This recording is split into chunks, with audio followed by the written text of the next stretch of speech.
Cherokee Community School District rescinded its armed staff policy today, just days before the district's insurance was set to expire. KTIV's Matt Hoffman was in Cherokee as the board made its vote. Aye. Aye.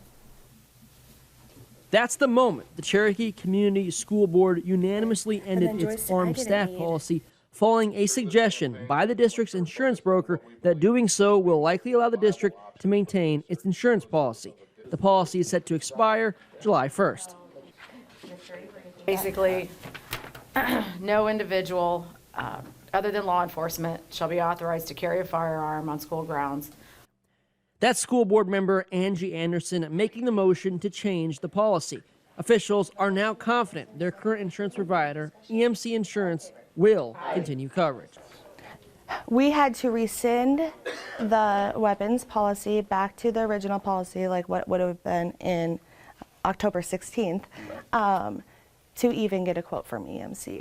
And the board wanted to make clear it wasn't only the weapons policy that made it difficult for the district to find insurance on the open market.